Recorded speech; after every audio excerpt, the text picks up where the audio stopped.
Communication gurus say that after coffee break, say a story. Otherwise, people will not listen to you. So a short story about how this session was organized.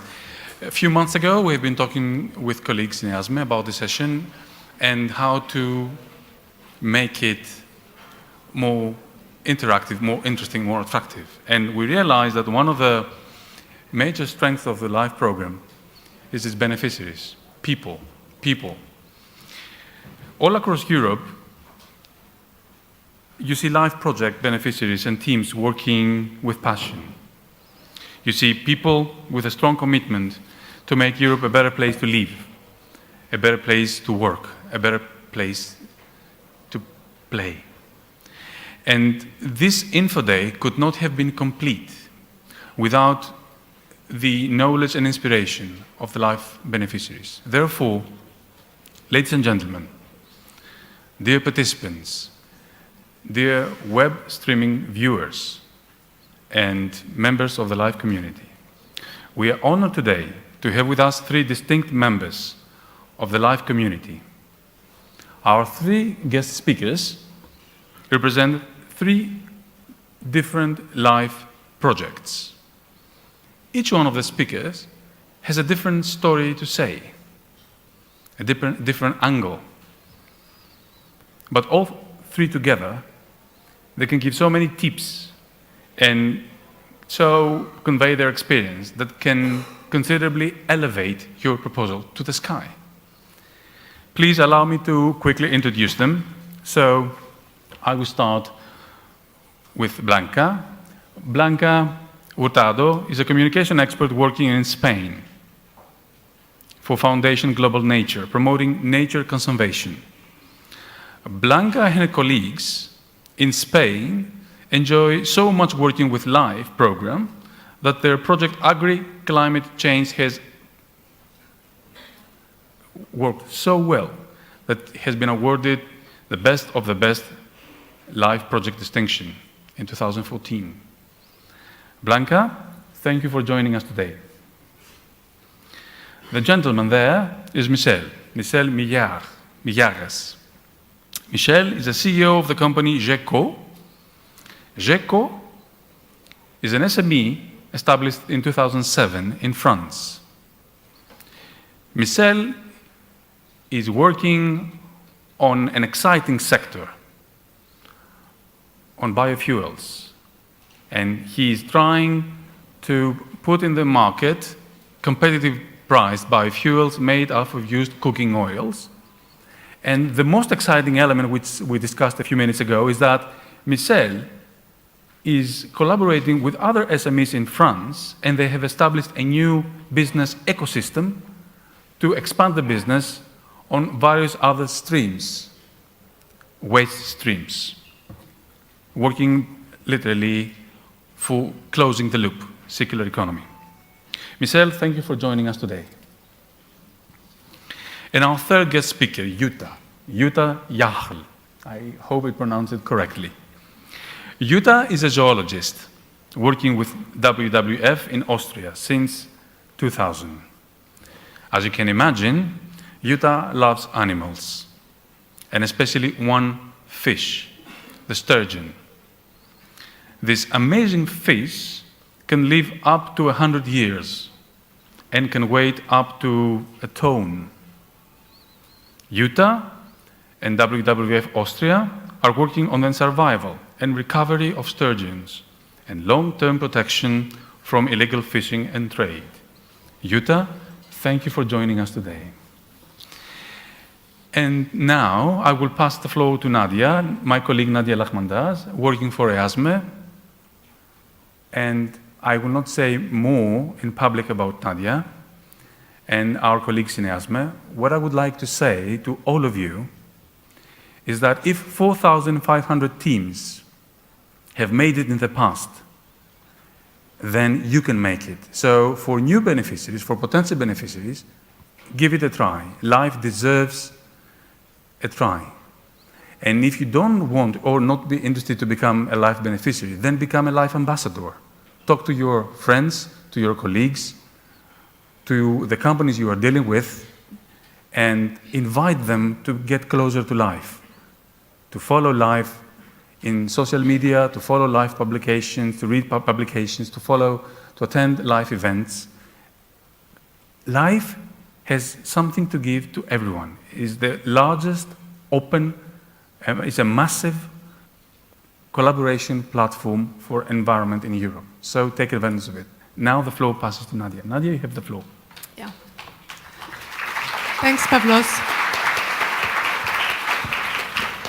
Indeed, so this session is to give the voice, to have the voice of the project. So we will start with talking about how we design a life project, and on that we'll have the experience of Jutta and Michel. They will both present briefly their project and explain to you how they went through their design of the specific project that they did in 2015. So, Jutta, you have been involved in the design of 2 successful life projects. The latest one is the project Life Danube Sturgeons, as it was mentioned by Pavlos. Can you tell us how you developed your project, in particular because of your past experience of the first project that you implemented? Thanks a lot. I'm very happy to talk about our crazy fish and also our slightly crazy work to save them. So this is our second project, a follow-up project. We started a kind of test balloon in 2012, and this was fortunately successful. You can see here the target area where we are working, the Lower Danube region. In the present project, there are 6 countries involved, so Romania and Bulgaria as the core countries, but also 2 non-EU countries, Ukraine and Serbia, because they share the same sturgeon stocks, and they are really crucially important for the survival of the species that are still found there. We also have a partner in Germany for scientific analysis, and in Austria there's the project management, which means me mainly. So 7 partners in 6 countries. Why are we working on sturgeons? According to the IUCN, the sturgeons are the most critically endangered animals globally, so really a very bad situation. But at least in the Lower Danube, we are lucky. There are 4 of actually 6 species of sturgeons that used to be native there still left. And this is the only area in Europe where there are still viable populations of sturgeon species. The bad thing about this is they are strictly protected, but there's still poaching going on. Usually I'm talking too loud, so I hope you're not suffering. So poaching and especially illegal trade in their meat and their caviar is still going on. So this is what we are tackling in our project. These are our target groups. One, the law enforcement agencies, those that control the fishing, the trade. You can see here Ukrainian fishing agencies at the workshop that we had a month ago. We want to increase the implementation of legislation. We want to increase the commitment, the practical knowledge, the capacities of the involved agencies. And this is the one side, and on the other side we also want to increase the acceptance of those that are controlled, because we found out in the first project this is a major issue, that fishermen are really annoyed by the fishing agencies, so there is no communication, and this is also one part of why the controls are not successful. Very important, of course, are the fishermen. This is what we want to achieve. If they catch a sturgeon, they release it again. So we want to get their ownership for sturgeon conservation, their understanding why this is so crucial, and we will help them to find alternative income sources to develop them together with us. And the last target group is the market for meat and caviar. So there we want to investigate what's going on there, illegally especially. And we want to get a better surveillance of the market by involving the enforcement authorities, by providing this information to them. And we also want to do information work with the retailers so that they make sure that illegal products are not reaching the market. This is mainly the project. As I already said, we learned a lot from the first project, and the first project was really jumping into cold water. Working with fishermen is always a bit difficult. In this region, it's even more critical. These fishermen they were used to catching sturgeons. This was really their pride. It was a very big part of their income, and suddenly there was the ban and they could not fish anymore, and nobody helped them. There was no support from the government, no substitute or anything. So you can imagine that they were not very positive towards conservation and any measures there. We thought that if we go there and hand them a nice leaflet, it won't help. So we really, really have to get in contact them. We have to understand them, and they have to understand the situation. So we started with personal communicators, my colleagues in these countries. We call them the sturgeon advocates. They go to the villages and really talk to the fishing communities. This is very hard work and very frustrating at the beginning because people just don't want to talk to you. That's the best. Can also be worse. So in the delta, especially where fishing of sturgeon was very important, they were even threatened. But you could really feel that after a year of trying from different angles, through other multipliers or through respected persons in the village, like in Ukraine, they are working with the church. The fishermen really opened up, and there we achieved that they, at least for the first time, someone was there to talk to them and to listen to them, to listen to their problems, and together to find solutions or compromises at least. And so the situation in the villages where we worked really changed. And this is why we intensified this now in this new project, and we expanded it to the Black Sea. That's really important. There's a lot of poaching also going on, not only in Romania and Bulgaria, but also, of course, in Ukraine, where there's a long coastline and sturgeons are overwintering, and in Serbia, where there's the Iron Gate dams, where the sturgeons are blocked when they try to migrate to reproduce.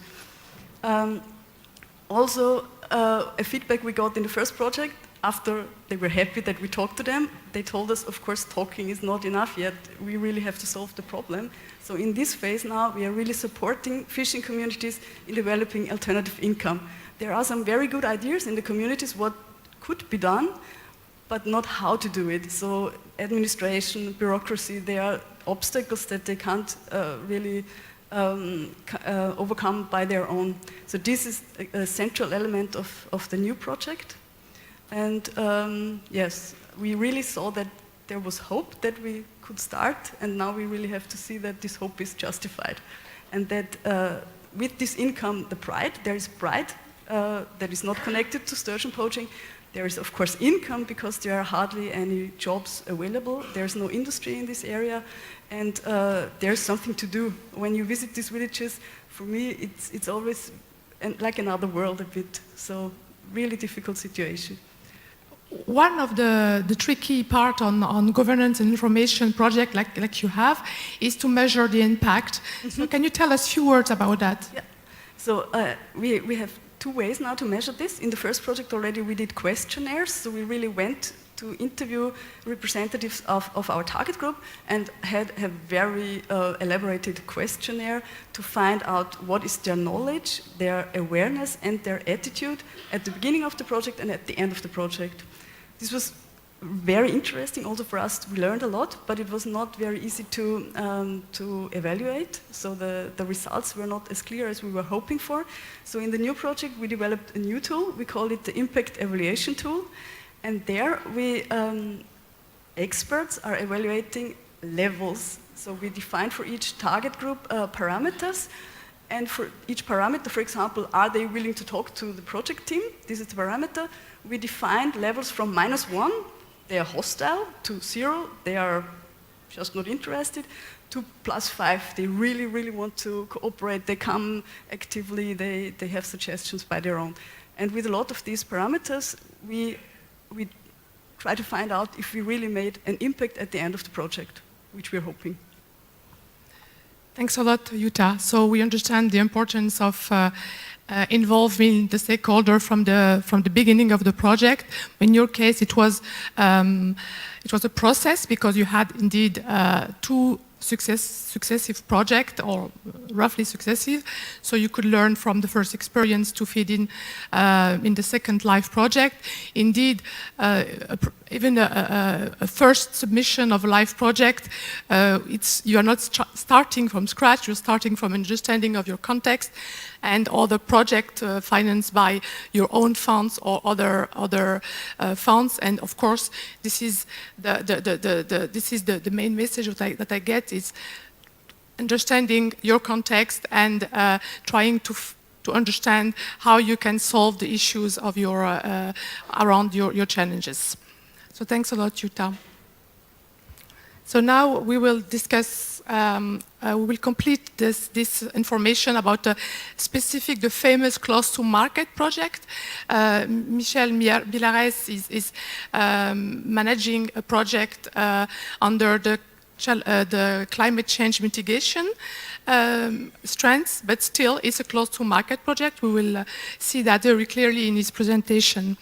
So can you present briefly your project, Bio? Of course, Nadia. So, I'm very pleased to be here and to speak to all of you. So I am managing the BioEC project. BioEC is for biofuels from waste cooking oils in a circular economy. This is a project that is based on in the region of north of France and involved partners in France and in Belgium. Our objectives are to make a short circular economy valorization of waste cooking oils that are produced from restaurants, from the general public that we usually find in waste collecting centers, and also from industries. So so these oils are collected from these producers, and for the moment, the oils are sent in other countries or outside the region and then transformed in standard biofuels.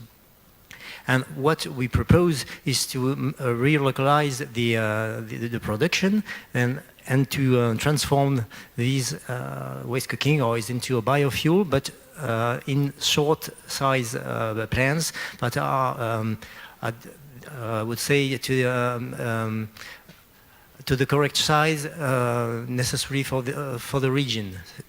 So there are small size plants, and they're using an original process that we developed in JOCO in collaboration with the University of Lille.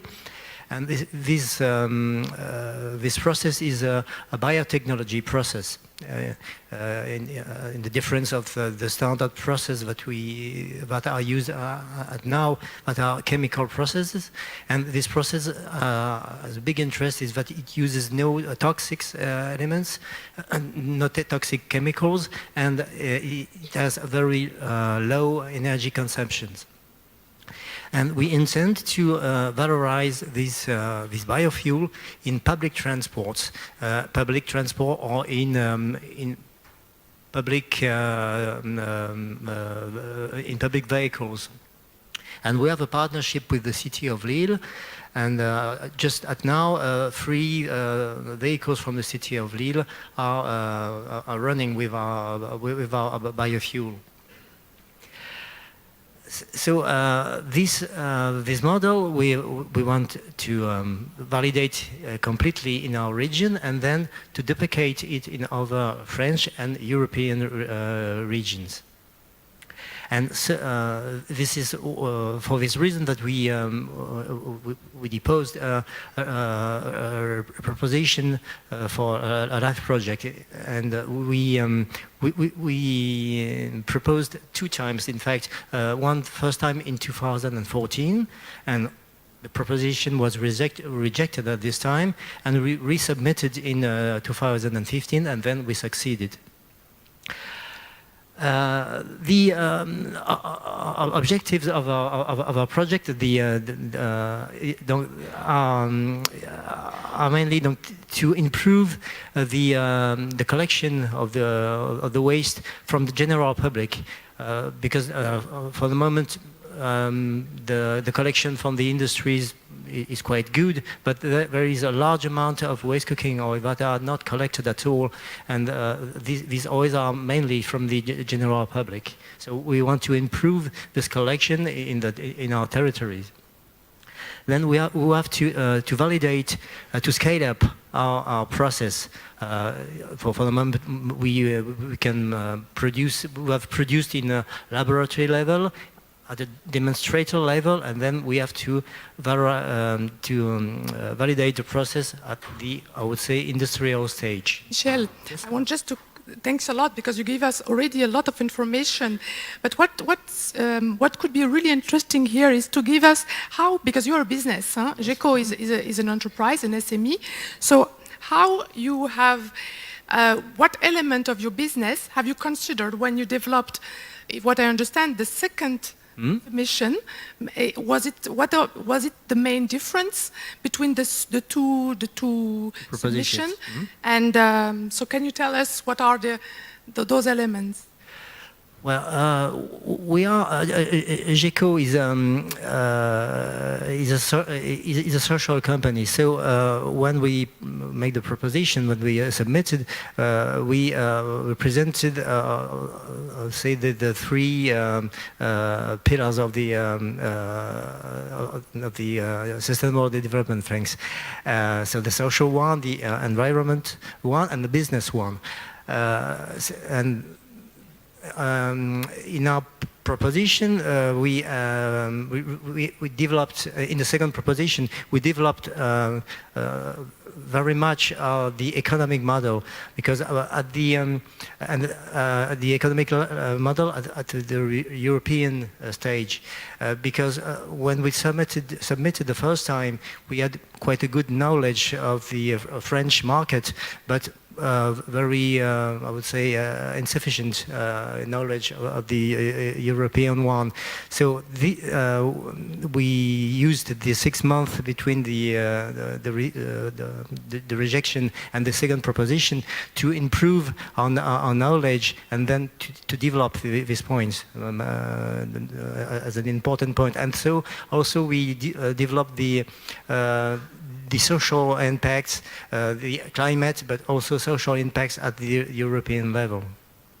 And just to complete your presentation, can you tell us a bit more about how ready technically was your, at what stage was the solution that you had? Well, in 2014, the solution was validated at the laboratory stage. And when we resubmitted, then we had improved the process. We had scaled up at a small demonstrator, so it was more ready at this time. And so I think that the Commission evaluated that we were closer to the market at this moment. Okay, thanks a lot. So I understand that indeed that the European funding came at the right moment technically, but also with a better knowledge of the market opportunities that you had. I understand as well that at the resubmission you expanded as well your partnership. Yes. Just 2 words on that. Yes, when we submitted first time, we were 3 partners: GECO, NeoEco, that is the process specialist, and the university. We are working with for a long time, and we expanded the consortium to 2 other partners that could help us to increase the European impact of the project. So the 2 other partners is Pour la Solidarité, which is a think tank based in Brussels, and that is specialized in environment, social companies, and sustainable development. and reuse, that is a network of social companies specialized in reuse, recycling, and re-employment. Okay.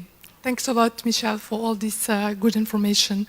So now, with Michel and Jutta, we had more on the design aspect, how you developed, how you transform your idea into a project.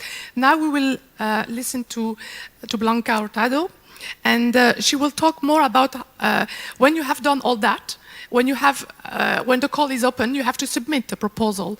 So Blanca, first you will present us briefly the project, Life Step Farming, and then you will tell us how you get organized, how your organization get organized to submit a proposal. Thank you very much for the invitation. I'm delighted to be here and talk about life, which is part of my personal life since many years ago. I work at Fundación Global Nature, and we are a conservation entity located in Spain, and we have been involved in many different projects. One that we are currently developing is Life Step Farming, that deals basically with steppe conservation in Spain. I'm going to be brief, but in the past years we have dealt a lot with agri-food sustainability, because when we talk about Natura 2000, we're talking about farming. More than 40% of the farming of Natura 2000 in Europe is farmland. So we have a partner, which is the regional government, and we have the support of the ministry in Spain and also local entities, which is very important when we're talking about nature life projects. The actions are dealing with, obviously, farming practices. We're working with many farmers, and we hope to involve many more in the conservation of steppe birds, and they're joining voluntarily a land stewardship framework that we're creating in this area in central Spain. We also deal with the market, as Jutta was saying, it's essential. And as Fabio was saying, being close to the market is part of any life project, even one dealing with nature like this one. So we have been helping farmers for many years to sell their productions from Natura 2000. For example, you see there are packages of organic lentils that are produced in Spain that we're trying to export, for example, to Germany. Also, obviously, we're going to implement conservation activities, like, for example, green infrastructures. Monitoring is essential in any life projects, as I will say later, but obviously when we're talking about populations monitoring, what you're doing is crucial from the beginning. And also communication and awareness raising. I always say that communication is not just sending press releases, it's always also about transferability, which is essential for the success of a life project. So Nadia asked me to give you a few tips about how to submit a successful life proposal that I drew not only from this project, but our experience in the last project. And to me, one of the key aspects is to plan in advance. Do not wait till the e-proposal is online, because it takes months to draft a good proposal. Then define very well the actions and how they're linked to each other. Draw a diagram and share it with all the partners and involve all the partners from the beginning, and distribute responsibilities. When you see in the proposal responsible partner for this action, that means a lot in the end. When you're implementing a project, the partner who is responsible, for example, for communication should really be responsible for that action. And distribute the drafting between different people, those in charge of the technical parts, communication experts, obviously those in charge of drafting or elaborating the budget, the administration team. And you need a lot of meetings since the beginning, and to be strict with deadlines, because otherwise you're going to find yourself the night before the proposal closes in front of the computer trying to submit your proposal. Also think about the implementation phase. We think about even the small things like, do I need to print this document or shall this be translated? And also think about the indicators. If I want to achieve this, how am I going to measure this? As Jutta was saying, sometimes it's not that easy to find good indicators. And as you know, you have an indicator table in the proposal. that I wouldn't leave till the end, because that can even help you think how you are going to reach your objectives. So that can give you feedback and useful feedback to draft your actions. When we're talking about stepper beds, for example, I wouldn't just concentrate on an indicator such as obviously the number of birds, but also the habitat. For example, we saw yesterday the Iberian Lynx project. Well, they deal with habitat where these species lives. Also, small things like documents take a lot of time. For example, maps are increasingly important in our experience, and that takes a lot of time in order to be made and in order to be uploaded, because then sometimes you find yourself saying, oh my God, this document is too heavy and I need to transform it, and then my operating system in my computer is different to the one that works with the proposal. And that takes a lot of time. And also when you're resubmitting a project, then sometimes the proposal changes from year to the next one. So maybe taking a look at the proposal. Yes, indeed. Can you tell us something about the back and forth? You mentioned that to me when we were preparing this session. That, for example, the forms have a limitation, and that sometimes you had to rethink a bit. Can you tell us a few words on that? Yes, because the character limitation is actually helpful in a way, because that makes you be precise. But then sometimes, for example, different people are drafting different actions, and one person thinks, well, I'm not going to include this because this other person is going to include it. And then in the end, you need someone to revise the whole proposal and just check that everything was said, or things were not said twice. So that, because when you have many people, then you need someone to give coherence and to keep that that same line in all the actions. Okay, thanks a lot, Blanca, for those useful and very useful experience, and all of you. As we want to keep some time to question and answer, including with our three guests, and I will call also again Angelo and Anne and Fabio eventually on stage for question and answer. But before that, maybe Pavlos, you can conclude this session. So we have listened a lot of ideas and a lot of suggestions and advice from our three guest speakers, how to involve stakeholders, how to measure impact, how to monitor your project, how to increase your communication, how to make your project, in fact, viral, how to connect your business strategy with your project concept and design, how to influence policymakers. All these elements have to be taken into account. Now, I would allow each one of you to give just one golden tip.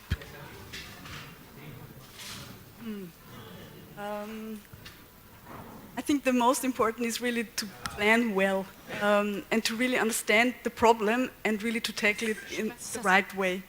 So what we did, for example, we made a result chain. I'll briefly show it to you. It doesn't look better from close. It's really confusing. But when you do it, it helps a lot. So we're sorry, it's the wrong way.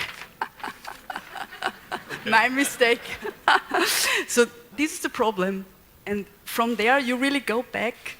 What needs to happen? This problem is mitigated. And then all the way back to where you start your project and who you influence there. And this way you can see how it's all connected, and it really shows you what you should do. So you shouldn't do something that's nice to do and simple, but you should do what's sometimes hard or risky, but what really has the chance to make a difference and to achieve something. Thanks. Well, I could say, as our project has been submitted twice, if you have already submitted a proposition and that it has been refused, or is to never quit. You have to take it into account the criticism that can be made, and then turn them into positive.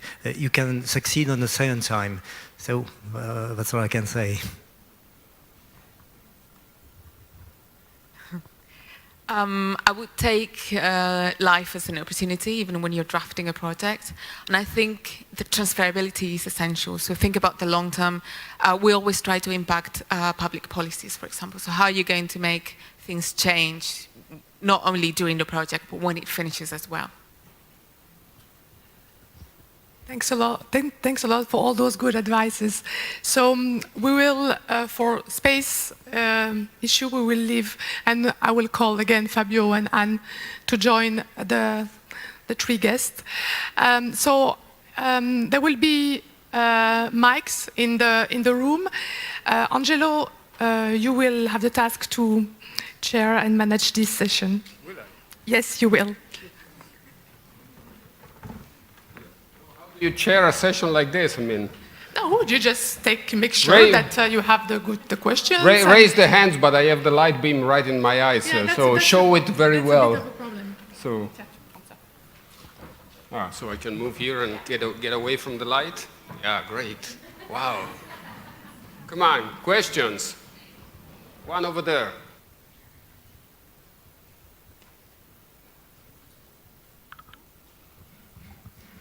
Hello, thank you for the opportunity. I have two specific questions. One is related to this more emphasis in the close-to-market projects, and I would like to know how to merge it, how to make it compatible with other issue that it's always in life project, which is the replication. I mean, we have to transfer and get actual replication in other places. But I would like to know how to make it compatible with an issue that you want to have a commercial exploitation on it. Sometimes it makes me feel some kind of difficulty. And the second question is related about the budget. For some countries this year, there are no budget available on principle. The rules or the call states that they would be financed if there are money enough coming from other countries. But it doesn't apply if you go with a country that has money in his budget. But I would like to know if you can give more details on how it will work precisely. So we take another couple, and then I guess these two were for Fabio, so get ready. And can the UK still be considered as a partner in life? okay, that's a pretty good one.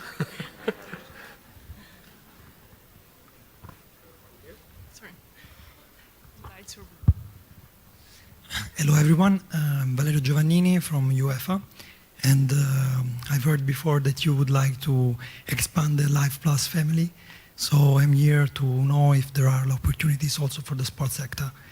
I've heard like projects in different fields, and we would like now with our football associations, there are 55 all over Europe, also to explore this new sector. So I'm here also for afterwards if you want to come and explore some opportunities for a project proposal. And but my question is for you, if you could give us a suggestion how and where to focus for submitting a successful proposal. Do you still have an available ticket for the... We can discuss about that. Okay, so I think Fabio on national allocations and close to market, maybe you can share it with Michel. Managed to open the combination of, or the contradiction that you can see from the business perspective of selling something and then demonstrate that you need to transfer it somewhere else. Well, you can be imaginative. So it's first of all, there is full understanding of the issues of, I mean, you have developing a product, a services, and you want to keep the property of it, and that's perfectly fine. But there are many ways of transfer and replicate without losing your power of the solution that you have developed. You can license, for example, your ideas to others. You can be the hub to produce certain products. It really depends on the type of project we are thinking of. But there are plenty of ways, even the same product reaching different markets across Europe, so helping to replace existing non-environmental friendly products with your products can be considered a replication. So, and has an effect, an impact on the environment, because you're actually replacing something all over Europe with something that is better. So there are plenty of strategies they are business friendly, because it's at the end, the exploitation in your case is simply, I want to make money out of it. And the benefits for us is, while you're making money out of it, we also get a benefit. And larger is your money you get, larger is our benefit. You see the mechanism. There was something on the budget? Budget allocation and national allocation, no? Okay, I do have an explanation on that, because I reserve myself to give this presentation on national allocation in case of questions. If probably it's better that I do that. I don't know if it's possible. Yeah. So indeed, well, Angelo knows better than me. The LIFE works with national allocation. So each member state is allocated a certain amount of the budget of LIFE. And this is, once you've reached these amounts, you spend the amounts, for example, allocated to Italy, then in principle, Italian projects are blocked in the system of LIFE. But, there is a but, and I don't know if it will come. And it's, you need to manually go to,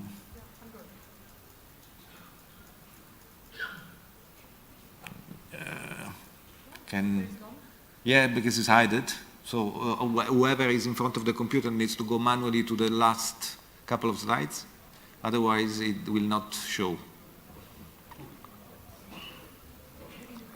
I can help. Well, there are two.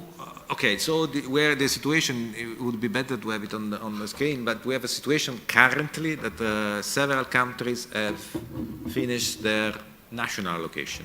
This is Italy, this is Spain, Slovenia, Austria. Now there is the list available in the slides. Some other countries, and Belgium is almost there to finish the national allocation, and in principle, this project coming from a single beneficiary from those countries are blocked in the system of financing of LIFE project. But there is a but. The LIFE regulation allows this project to go together with others. If you prepare a project with other countries which has national allocations, the limit is not applied anymore. So it's enough that in a project you are together with another country that has national allocation, then this block is not applicable. This is the first line. So if you plan for a project, the ideal case is you go together with another partner from another country which has available budget. Yeah, is the next one that I can go myself. This is the list. The first column is the list where we have no more national allocation, no more budget reserved for those countries. And as I said, in the first box, the LIFE regulation. Go back. Take the picture, yeah? Okay.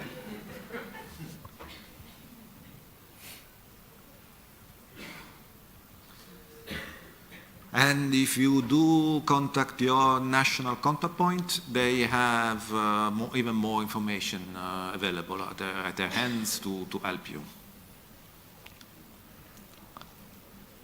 Done the pictures? 3, 2, 1, gone.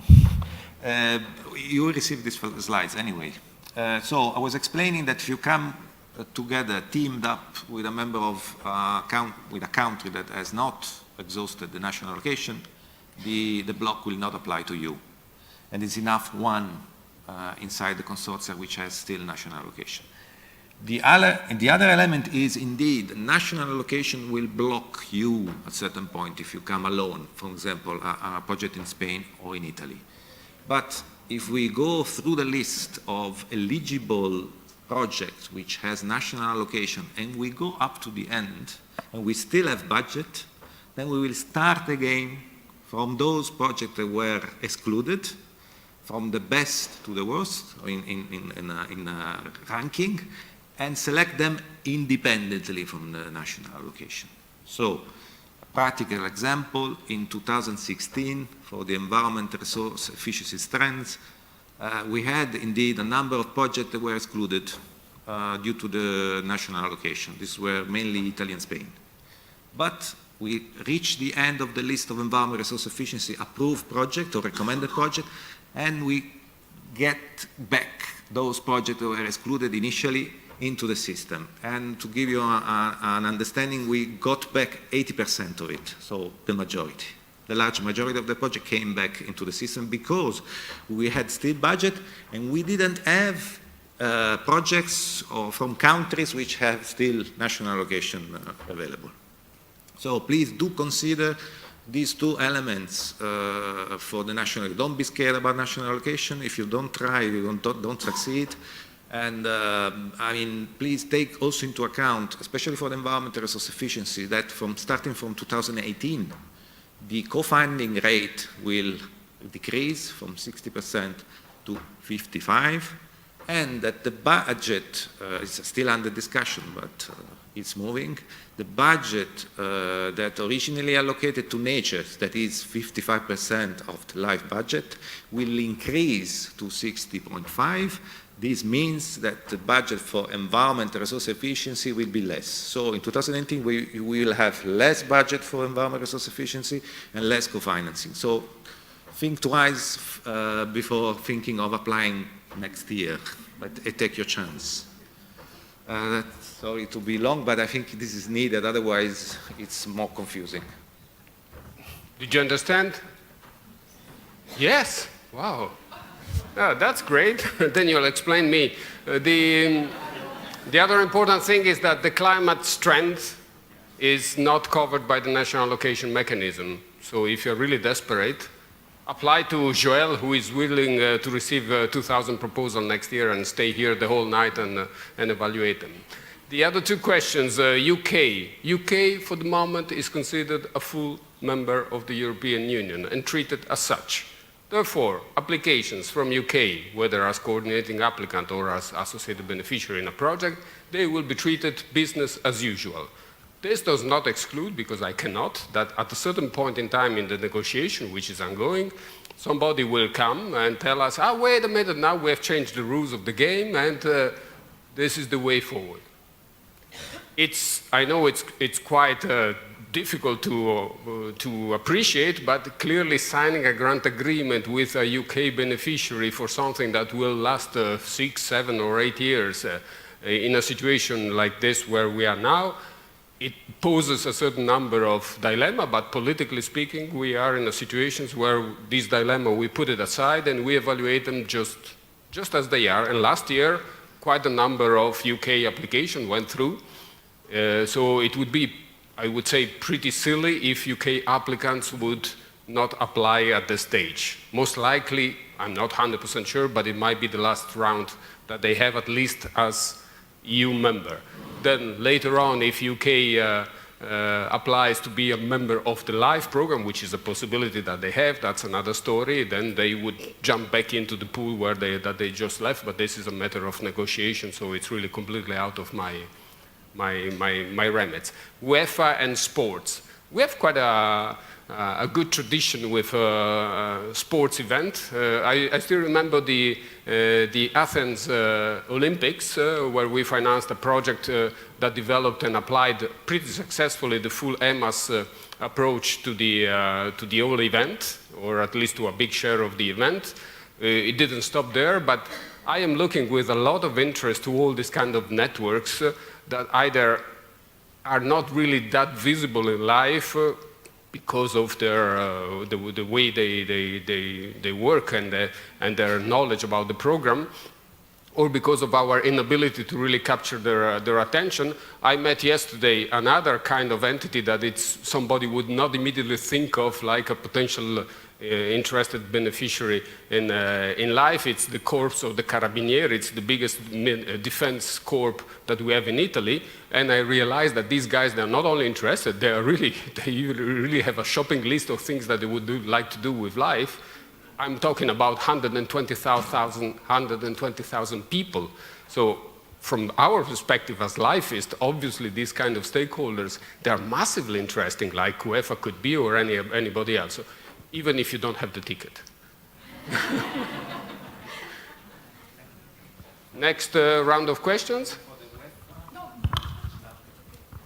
For the UEFA, I think we had in the past, for example, financing project for the recycling of artificial grass in sport fields. So there are, in terms of environmental resource efficiency, there are links that can be obvious on these type of activities. And maybe if I can come back to the first question to share what we did on the replication question is our target is to replicate by a system of franchise of licensing. Thank you. And so that's what we explained in the proposal. We explained that we would license our processes and share with licensing contracts for the know-how on the different territories. So, do we have time to take another round? 1, 2, and 3 down there, 4. So we have.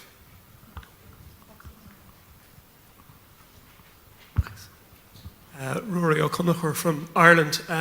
Angelo, I just wanted to ask 2 very quick questions. One is on the issue relating to national allocations from 2018 onwards and whether that would disadvantage smaller countries.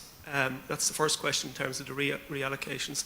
And secondly, just in relation to integrated projects, can you tell us a little bit about budgets and drawdowns of integrated projects for this year and into 2018 and beyond?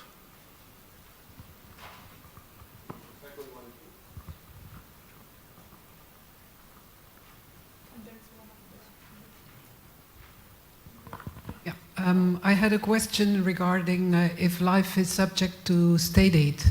And my second question is if you can take intellectual property on developments. Hello everyone. I would like to thank you for all your speech, for your success stories. Just a question about communication and dissemination. I'm dealing with these topics. So can you give us a tip for a communication and dissemination strategy for a success life project? Thank you very much. Okay, so before we forget the 4 questions, then we'll take another round, don't worry. I'll leave the one on state aid to Fabio. And the national allocation past 2018. Past 2018, the national allocation mechanism disappears with great pleasure of the European Commission that fought hard against it, and probably less pleasure from a certain number of member states that instead were very much supportive of the concept. In terms of would this impact? The reality is that Life Plus has been living through the national allocation mechanism for 7 years. We have now applied the national allocation mechanism for another 3 years. And I remember in total, I think, 3 or 4 projects that did not succeed because of the national allocation mechanism, and that many that succeeded and would have not with a pure merit approach. And we know by heart, at least the name of a few countries, Italy, Spain, Belgium, Austria, and I can continue the list, that they have exceeded their national allocations historically by a factor of 3, 4, 5 times. So this shows that national allocation is not pre-cutting the cake, is not a mechanism to guarantee that there is equal distribution. Because if you invite people at your place at home and you have the cake pre-cut, and you have the guy that comes from another party says, please, I had enough, I don't want it anymore. So the idea that this guarantee would really make this happen, so the effective distribution, is a false illusion. The way it works is by really enhancing, for example, the national contact point capacity to deliver a full support to the applicants, making sure that potential applicants are aware of the thing, possibly simplifying the access to life as far as we can, so that people that have good ideas are not scared away by the sheer complexity of the program. So these are the things that indeed could help countries that maybe are not so performant in life to be better performant. We have done this year an incredible, I think, investment in terms of going to various places in Europe and together with the national contact points, trying to pass the word to everybody and in a more focused way as well. So we did not only do generic info days and things like that. We cross fingers and we hope that this effort will pay back, that we will see more and better distribution of efforts by everybody else. So we also see that there is a lot of transnationality rising up in our LIFE project, and the success rate of transnational project in average is higher than mono-country and especially higher than mono-beneficiary. So even though there is no obligation in LIFE, still it tells a story, this element. Integrated projects, they are for the moment, I would say, more successful than what we would have hoped at the beginning, because they're rather complex and it was really quite a bet what we were doing. And in terms of demand and in terms of number of projects that have been financed, we are more than happy. There is an increase in budget, as you have seen, for integrated projects that will continue throughout the program, but just to mention one, for climate change, adaptation and mitigation, where we started financing integrated project last year, we have an increase by 100% almost, so we are doubling the volume of, this means that we can finance, instead of 2 projects, we can finance 4. One would say, wow, what the hell, 4? I mean, one of these projects can mobilize, we have one, on air quality, that mobilizes alone 700 million euros of complementary measures, together with the 15, 18 million euros of the budget of the LIFE integrated project. So we're not talking about the same classic brick by brick size of our projects. So 4 projects can really already make a difference as compared to 2, and then we will continue to finance more. My hope is that this trend will continue until 2020, and that the projects that started in the early days, the first integrated project, will start delivering real impact and results, and that this will show the way forward for the next LIFE regulation. And I would like, certainly I would not like to see a next LIFE regulation which is all focused on integrated projects.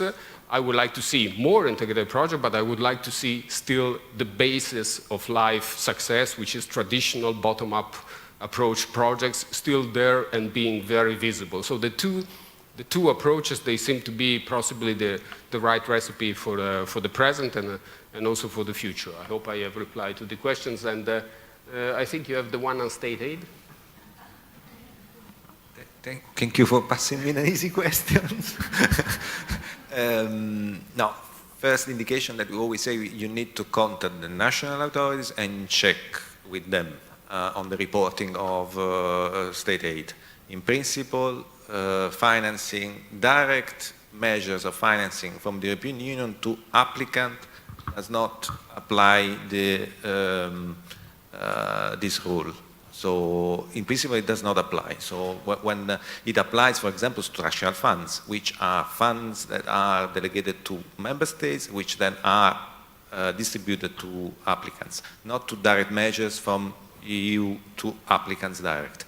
But please do check with your national authorities about eventual reporting. Next round. There was another question about?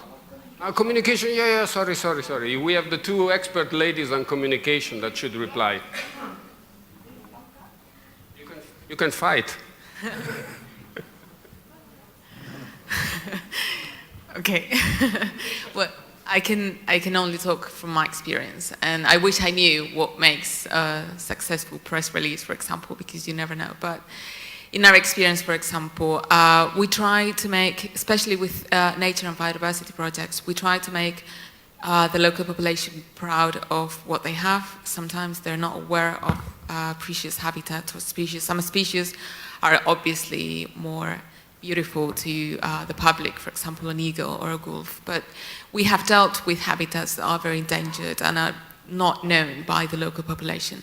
Also, one advice I could give you from my experience as well is to communicate from the beginning. Some people wait till the end or till they have results to communicate. And my advice, and what I've seen that works, is knock on every door from the beginning. Sometimes you might think, well, this entity has not much to do with my project. Why tell them that I'm working on it? Well, because you never know. Sometimes there are collaborations with different entities that grow from an email or from a press release that you send to someone. And sometimes when you're working in a project, and that has happened to us, you see with, for example, with policymakers, that slight changes in your project can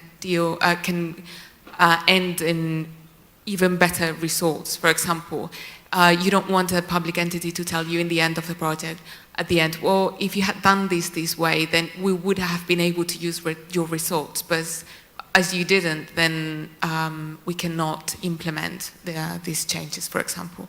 So tell them from the beginning we're working on this and see how you can adapt and be flexible in your project when you're communicating. Maybe you would like to add something else? Angelo, if I could add something on the communication question.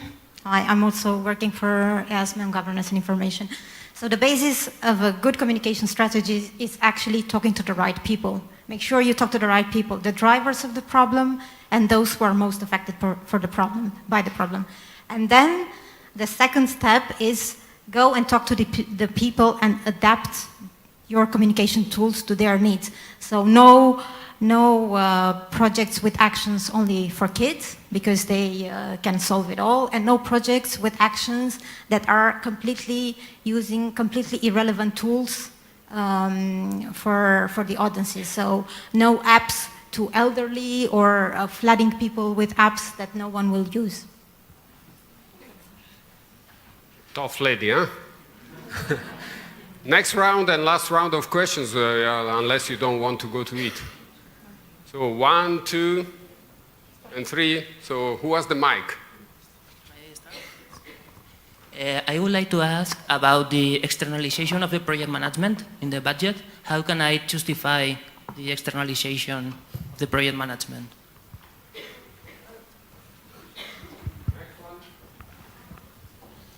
Yes. I have a question here. Where are you? I can't see you. At the back. At the back. Very back. Hi. Yeah. Just a question. You had a word on the success rates. Can you share some numbers about general success rates of the program?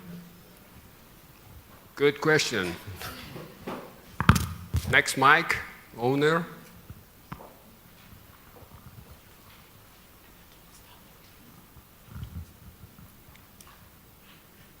Hello, just another question about the national allocation. Does the success rate depends on the nationality of the coordinator? Like, if you have a transnational project, is it better to let the coordinator, to have a coordinator from a country which still has the budget or more budget, or it's not important? Thanks.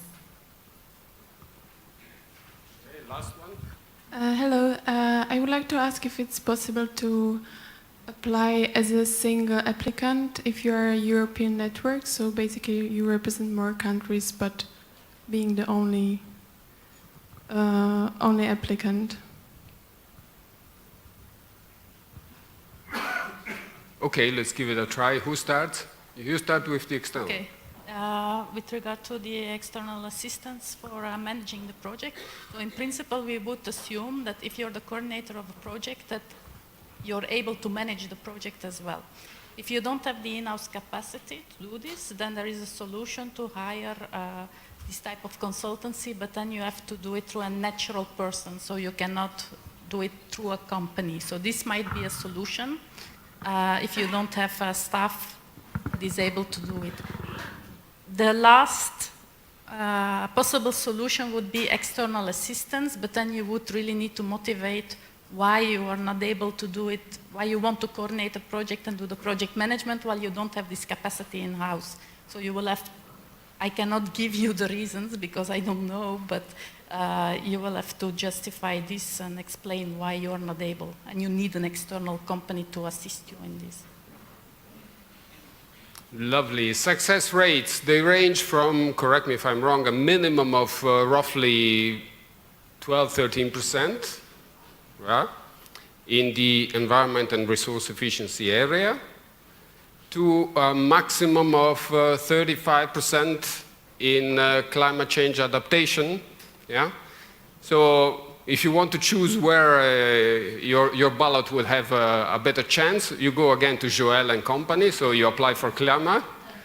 But the more that follow my advice, the lower the success rate will become, so it's a bit of a guess who is the first one in the shop. The nature strand has a rather stable performance, so there is high competition. I would say 1 out of 3 of the project that is presented or that is likely to be financed at the end of the day is financed, so it's a decent rate of success. Overall, I think that if you compare the LIFE program to many other programs that are run by this house, we are at least in the 2 digits, so you have to use at least your 2 hands to show the success rates. In many other programs, unfortunately, you stay with 1 hand and sometimes only with a couple of fingers up.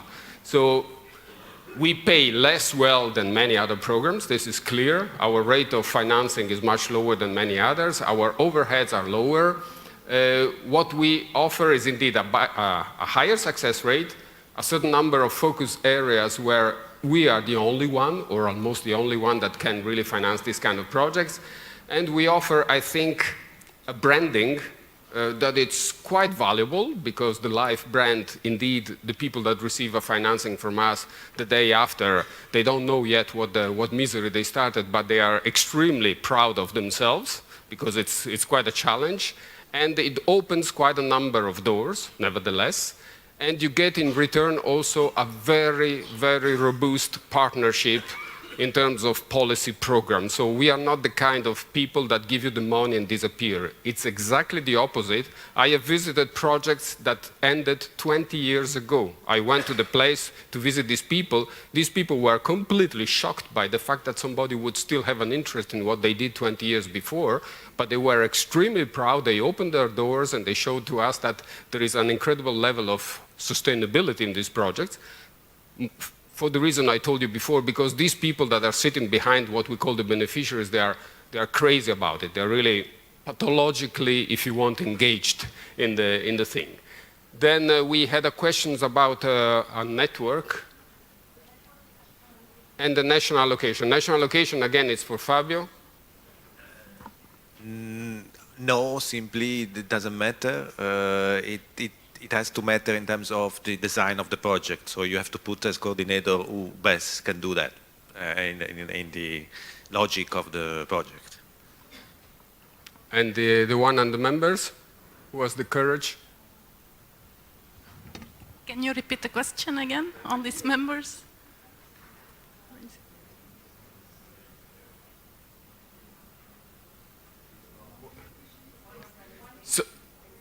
So your question was about the one network that is representing a number of entities that would present the project alone. Does this network have a legal entity by itself? Okay, then... yeah? Why don't you reply? So if your entity is applying on its own and is foreseeing to implement activities in other countries, then the transnationality component would be positively considered, but it wouldn't qualify for the maximum of 3 points. At the most, you would get 2 points, provided that you really demonstrate that you're implementing activities and having actions in other countries. If you do want to go for the 3 points, then you would have to have an additional partner in another country. You see why I told you to apply to Joël? So now it's Nadia that has to tell us a bit how do we move from this room and what's next. Yes, thanks a lot to all of you for having participated to this Info Day. We are coming to the end. There might be more questions that could be addressed as well. We have 2 stands here. We have, from the live program, we have people in the EASME stand, just in front of this room. And we have also the NEMO team, the external assistance team, they have a stand in one of the area where there are different stands. So do not hesitate to go there and ask more questions. They know about the program, they can answer. I want also to have a special address to the person the ones that will be joining us this afternoon at 2:30 or from 2:30 to 4 upstairs in the 8th floor in the Vision room for the networking event. Obviously, you know who you are because you are registered and you received yesterday an email with your schedule. So please be on time at your meeting. The meetings will only, each round will only be 15 minutes, and there will be announcement to make the move between the tables. Obviously, if you are late, that will be counted out from the 15 minutes. So the first one who has the first meeting at 2:30, please be a bit earlier. There will be a reception desk with your schedule if you have forgotten it, and people helping you to find your way in the room. And the last announcement, it's the reminder about for you to spread out all over the building, at least here at the restaurant, at the bar, and upstairs, the first floor, there will be buffet, the same buffet everywhere. And so enjoy your lunch, and thanks a lot to all of you.